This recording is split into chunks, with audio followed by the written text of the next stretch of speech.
नमस्कार, आप देख रहे हैं सी न्यूज़ भारत और मैं हूं आपके साथ ज्योति अरोड़ा। वक्त हो गया है न्यूज़ बुलेटिन का, जिसमें हम जानेंगे कि कहां सड़क हादसे में एक कांवड़िए की हुई मौत, 2 कांवड़िए हुए गंभीर रूप से घायल, कहां गंगा जमुनी तहजीब का नजारा देखने को मिला।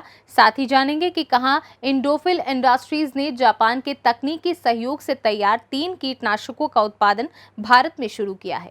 इन तमाम खबरों पर होगी विस्तार से चर्चा, तो आइए शुरू करते हैं खबरों का सिलसिला। आज कलिजरा फुलवरिया बलुआ घाट गंगा तट स्वामी प्रभु भक्त श्री गिरनार आश्रम बाबा का आशीर्वाद प्राप्त करते भाजपा के वरिष्ठ नेता डॉक्टर अजय शुक्ला, 7 उच्च न्यायालय हाईकोर्ट के न्यायमूर्ति रमेश चंद्र शर्मा उपस्थित रहे। इस अवसर पर भाजपा के वरिष्ठ नेता डॉक्टर अजय शुक्ला ने भदोई जनपद के विकास को लेकर लोगों से अवगत कराया कि भदोई के विकास को लेकर मैं सदा तत्पर रहूंगा। लोगों की जो भी समस्या होंगी उसके निराकरण के लिए मैं बड़े अधिकारियों तक उनकी बात पहुंचाने का कार्य करूंगा। भदोई से सी न्यूज़ संवाददाता नितेश उपाध्याय की रिपोर्ट। एटा में अलग अलग थाना क्षेत्रों में हुए सड़क हादसे में एक कांवड़िए की हुई मौत, 2 कांवड़िए हुए गंभीर रूप से घायल। मिरहची क्षेत्र के गांव नगला किली के पास एक बाइक पर सवार 2 कांवड़िए ट्रैक्टर ट्रॉली को ओवरटेक करते वक्त बाइक फिसलने से एक की मौत, दूसरा घायल। दोनों ही घटनाओं में अपनी अपनी बाइक पर सवार बताए जा रहे हैं कांवड़िए। घायल कांवड़िए को कराया गया मेडिकल कॉलेज में भर्ती। पुलिस ने शव को कब्जे में लेकर पोस्टमार्टम के लिए भेजा है। मेडिकल कॉलेज में कोतवाली नगर प्रभारी रामीन शुक्ला पुलिस फोर्स के साथ मौजूद है। आज थाना में रची को सूचना मिली 9:30 बजे के आसपास एक बाइक पे सवार 2 कांवड़िए जा रहे थे चोरो कासगंज का जल्ला में। एक ट्रैक्टर को ओवरटेक करते समय फिसल जाने से गिर गए। उसमें से एक कांवड़िया जिसका नाम विवेक है, जो सिकोहाबाद जनपद का रहने वाला है, उसकी डेथ हो गई है और एक घायल है जिसे चिकित्सा के बाद रेफर कर दिया गया है आगरा के लिए। इस संबंध में संबंधित ट्रैक्टर को रिक्शा में लेकर आवश्यक कार्रवाई की जा रही है तथा परिजनों को इस संबंध में सूचित कर दिया गया है। एटा से सी न्यूज़ संवाददाता आकर्ष वाशने की रिपोर्ट। जिला फिरोजाबाद की जिला अधिकारी व वरिष्ठ पुलिस अधीक्षक की कड़ी व्यवस्था के बीच एक बार फिर जनपद में देखने को मिला गंगा जमुनी तहजीब का नजारा। विभिन्न समुदाय एवं समाज सेवी और संगठन के द्वारा अलग अलग थाना क्षेत्रों में की गई पुष्प वर्षा, कांवड़ियों को किया गया भव्य स्वागत। गुप्ता जी, किस तरीके का प्रोग्राम है आज? सहयोग से और हमारे सहयोग हमारी सोनी कंपनी बहुत सुंदर राजी कुमार जी सरपंच है। आज हमने पूरी सब्जी, फल, चाय, बिस्किट की बोतल, पानी की थैली और पेठा, काफ़ी चीज़ों का इंतजाम किया है। और जो भी गाँव वाले भाई आ रहे हैं सबको हम दे रहे हैं, पूरा सिरपा आ रहे हैं। ये प्रोग्राम कब तक चल रहा है? कल शाम को इतवार को 6 बजे से लेके आज 11-12 बजे तक चलेगा। आपके द्वारा प्रशासन द्वारा किस तरह की सुविधा दी जा रही है यहाँ पर?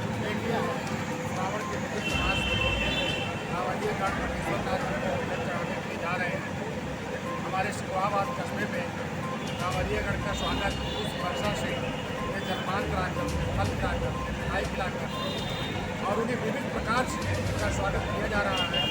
इस कार्य में वोट बैंक की हमारे राज्य गुप्ता जी की, हमारे सभी जो समाज सेवी हैं सिकोहाबाद के सभी नागरिक बढ़ चढ़ के भाग ले रहे हैं और एक उत्सव सा माहौल है। मैं इस अवसर पर सभी समाज सेवियों को अपना साधुवाद देता हूँ और सभी कांवड़ियागढ़ को शुभकामनाएँ देता हूँ और सभी कस्बे के संभ्रांत नागरिक जो कांवड़ियागढ़ के आने जाने की व्यवस्था बनाने में लगे हुए हैं, पालिका की टीम लगी हुई है, प्रशासन की टीम लगी हुई है, पुलिस की टीम लगी हुई है, पूरा अच्छा काम कर रही है। इससे सफलतापूर्वक और सुगमतापूर्वक यात्रा चल रही है। ये बहुत अच्छी बात है। इस अवसर पर मैं सभी को बहुत शुभकामनाएं। फिरोजाबाद से सी न्यूज़ संवाददाता सन्नीश कुमार गुप्ता की रिपोर्ट। इंडोफिल इंडस्ट्रीज ने जापान के तकनीकी सहयोग से तैयार 3 कीटनाशकों का उत्पादन भारत में शुरू किया है। ये कीटनाशक कम मात्रा में फसलों की ज्यादा सुरक्षा करने में सक्षम है। इन कीटनाशकों के बारे में जानकारी देते हुए इंडोफिल इंडस्ट्रीज के अमित कुमार सिंह एवं जगदीश अरनैनी ने बताया कि इंडोफिल इंडस्ट्रीज ने कीटनाशक जापान के तकनीकी सहयोग से स्काई स्टार विकसित किया है, जिससे धान के पौधे फुदकों और पत्ती फुदकों को सुरक्षा दिलाने में मदद मिलती है। स्काई स्टार धान के फूरो फुदकों, सफेद पीठ वाले फुदकों और हरे पत्ती फुदकों पर अत्यंत असरदार है। सर, ये बताइए इंडोफिल जो है कंपनी कितनी पुरानी है और आज जो प्रोडक्ट लॉन्च किए जा रहे हैं वो किस जगह काम आएंगे? कंपनी हमारी करीब मोर देन 65 साल पुरानी कंपनी है और जो प्रोडक्ट हम लॉन्च कर रहे हैं इसका प्रयोग हम धान में, कपास में और चिली में कर सकते हैं। कितना फ़ायदा होगा किसानों को जब ये प्रोडक्ट वो यूज़ करेंगे? देखिए, फ़ायदा में तो कोई परसेंटेज में डेटा हम नहीं बोल सकते, बट फिर भी 15-20% का एक यील्ड उनको इन्हांस ज़्यादा होगा। किस तरीके की बीमारियाँ इन जो प्रोडक्ट्स दूर करेंगे, मतलब जो धान में या चिली में या अन्य चीज़ों में यूज़ की जाएगी? धान में सबसे जो बड़ा कीट है वो है भूरा माहू, उस पर कंट्रोल करेगा, और आपका चिली में जो बोरर लगते हैं उस पर कंट्रोल करेगा प्रोडक्ट इलेक्ट्रो। तीसरा जो सैपर है वो रस चूसक कीट जो कॉटन में आते हैं उसको दूर करेगा। कितना बात करें तो किस तरीके से किसानों को इसमें फ़ायदा होगा, क्योंकि किसानों के साथ दूसरे प्रोडक्ट भी उनके सामने बहुत सारे हैं। किसान के पास प्रोडक्ट है, बट मेरा मानना है किसान एक अपने आप में वैज्ञानिक होता है। वो जब प्रोडक्ट प्रयोग करता है तो 5 और 7 दिन में देख लेता है कौन प्रोडक्ट उसके लिए बहुत अच्छा होता है। हम इतना इंश्योर हैं कि प्रोडक्ट जब यूज करेगा हफ्ते 10 दिन में उसको ये भरोसा होगा कि ये प्रोडक्ट जो यूज कर रहा है उससे ये बेटर है, तो उसका ये प्रयोग करेगा। कीमत की बात की जाए तो तीनों प्रोडक्ट में कितने कम तक रहेंगे दूसरे कंपटीटर? कीमत के टर्मोलॉजी में हम टर्म से नहीं बता पाएंगे, बट किसान के लिए जब हम प्रोडक्ट लॉन्च कर लेंगे, कल इसको हम जैसे प्रोडक्ट यहाँ पे भी आया नहीं है, हमने मार्केट में दिया नहीं है, तो लॉन्च के पहले हम प्रोडक्ट का रेट नहीं खोलते हैं। लॉन्च के बाद हम प्रोडक्ट लाते हैं, फिर हम यूज़ करते हैं, फिर प्राइस देते हैं मार्केट में, तो प्रोटोकॉल नहीं है। आपका पूरा नाम बता दीजिए, बात बता दीजिए। मेरा नाम इंद्रजीत दीक्षित है, मैं Ajay assistant regional sales manager Madhya Pradesh देखता हूँ। इंदौर से सीनू संवाददाता सुरेश बैरागी की रिपोर्ट। सुल्तानपुर बहादुरपुर में रविवार को आरपी का जुलूस ढोलक व अलम के साथ या हुसैन के नारों के साथ गूंज उठा। हुसैनी इमाम बारागाह बहादुरपुर, अंजुमन अब्बासिया बहादुरपुर के सौजन्य से अंजुमन असगरिया अहमद, अंजुमन पंतजनी तुराब खानी, अंजुमन गुलजारे हुसैनी अलीगढ़, अंजुमन असगरिया ताज खानपुर और जिले के तमाम मशहूर अंजुमन ने बहादुरपुर इमाम बारगाह में मुहर्रम की 8वीं पर करबला में नोहा पड़े और शहीद हुए इमाम हुसैन के भाई मौला अब्बास की शहादत की याद में अलम का जुलूस निकालकर बहादुरपुर इमाम बारगाह से अफलेपुर प्राइमरी स्कूल के पास समापन किया, जिसमें बच्चों, युवाओं और बुजुर्गों ने छुरी व तलवार का मातम किया। वहीं बहादुरपुर गांव में अलम के जुलूस में बड़ी संख्या में शिया समुदाय के लोगों ने शिरकत की। मुहर्रम जो है ये इंसानियत का पैगाम देता है, और करबला के मैदान में इमाम हुसैन अलैहिस्सलाम आतंकवादी एक यजीद के सामने अपना सर नहीं झुकाया, अपना सर दे दिया, और इंसानियत के नाते इंसानियत की सबसे बड़ी मिसाल है, इसलिए मुहर्रम मनाया जाता है। और मातम ये करबला में हुए जुल्मों का हम लोग एहतजाज करते हैं कि करबला में जो जुल्म हुआ छोटे छोटे बच्चों पर, 6 महीने के मासूम बच्चे पर जुल्म हुआ, उसी का एहतजाज करते हैं। जो वहाँ करबला में जुल्म हुआ उसी जुल्मों का एहतजाज करते हैं, और हम अपना खिराज अकीदत पेश करते हैं। सुल्तानपुर से सी न्यूज़ संवाददाता शिव प्रसाद मौर्य की रिपोर्ट। बिजनौर के थाना नगीना क्षेत्र में बाइक सवार युवक को अज्ञात बदमाशों ने गोली मारी। वारदात को अंजाम देकर बदमाश मौके से फरार हो गए। युवक की हालत नाजुक, हायर सेंटर रेफर किया गया है। स्थानीय पुलिस जांच पड़ताल में जुटी हुई है। डॉक्टर साहब, ये कि नगीना से गोली लगा हुआ मामला आया था, क्या स्थिति है? हाँ, ये अभी करीब 5 मिनट पहले आया था राम नारायण, उसकी उम्र लगभग 30 साल है। ये सिकोहाबाद का रहने वाला है। उसके सीने में गोली लगी थी। ये नगीना साइड में किसी गाड़ी पे जा रहा था, वहाँ किसी ने उसकी गाड़ी लूट ली और गोली मार दी इसे। क्या स्थिति है डॉक्टर साहब इसकी? अब इसकी स्थिति बहुत ख़राब थी, इसलिए इसे मेरठ के लिए रेफर कर दिया गया है। गोली जो लगी है वो किस तरफ लगी है? ये दाहिने तरफ सीने में लगी। रेफर कर दिया गया? रेफर कर दिया इसे। बिजनौर से सीनू संवाददाता सलीम हाशमी के साथ वसीम अंसारी की रिपोर्ट।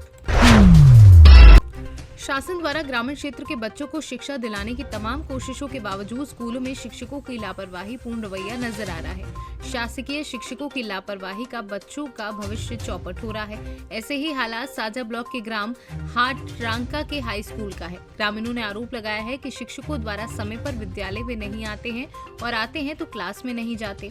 ग्रामीणों का कहना है कि शासकीय विद्यालय में शिक्षकों की आपसी मिलीभगत से संचालन होता है। अधिकतर स्कूलों में शिक्षकों का हाल यही है। पूरे स्टाफ के तालमेल से कुछ शिक्षक चिन्हित दिनों तक विद्यालय आते हैं और इसी तरह शिफ्ट के रूप में अब शिक्षक विद्यालय आते हैं। लगा है स्कूल में स्टाफ तो है, स्टाफ नहीं है वाली बात नहीं है। स्टाफ कम भी है और स्टाफ है, लेकिन स्टाफ दुर्ग भिलाइस मैडम आते हैं और मैडम लोग स्कूल आने के बाद भी ऑफिस में बैठे रह जाते हैं। बच्चे लोगों को पीरियड नहीं लेते। कई दिन तो ऐसा होता है बच्चों के एक पीरियड के बाद कोई पीरियड ही नहीं लगता।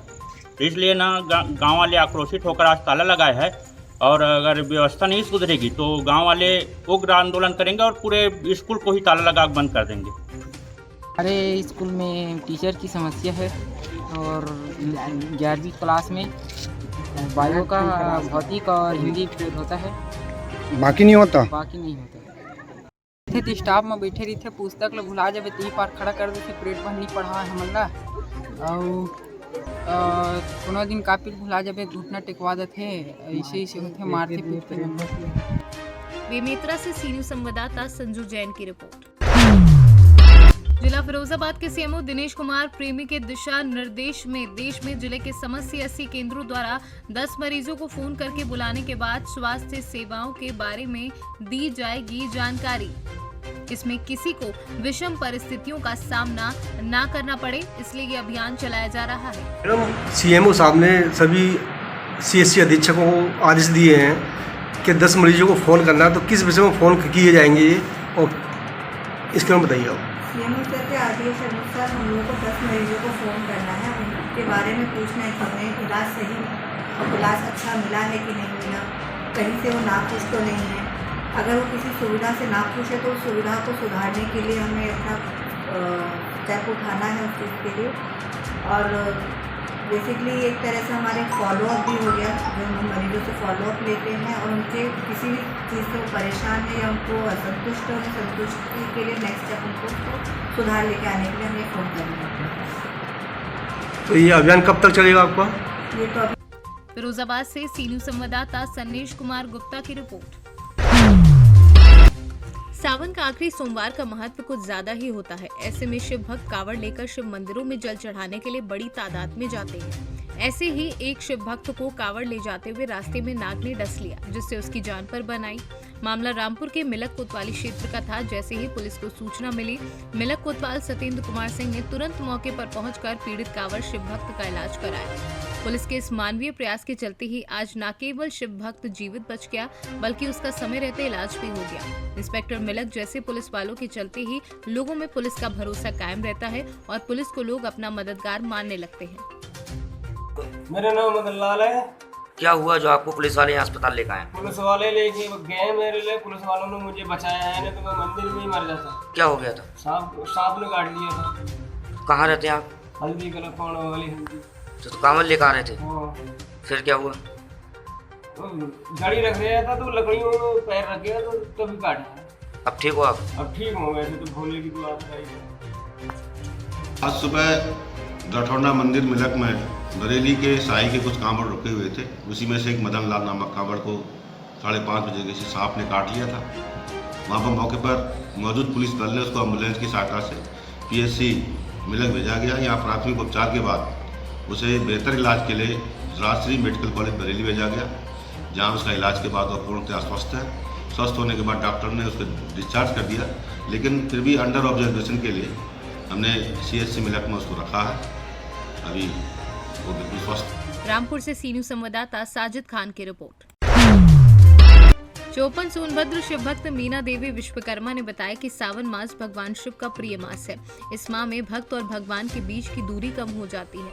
सावन मास में ही भगवान महादेव माता पार्वती की तपस्याओं से प्रसन्न हुए थे और उनको अपनी पत्नी के रूप में स्वीकार करने का वरदान दिया था। ये सावन 2022 का अंतिम सोमवार है। सावन का चौथा और अंतिम सोमवार आज है। इसी के साथ भगवान शिव का प्रिय सावन मास धीरे धीरे समाप्ति की ओर पहुंच रहा है। सोनभद्र से सीनियर संवाददाता मुस्ताक अहमद की रिपोर्ट। फिलहाल इस बुलेटिन में बस इतना ही। देश और दुनिया की बाकी खबरों के लिए आप देखते रहिए सी न्यूज़ भारत।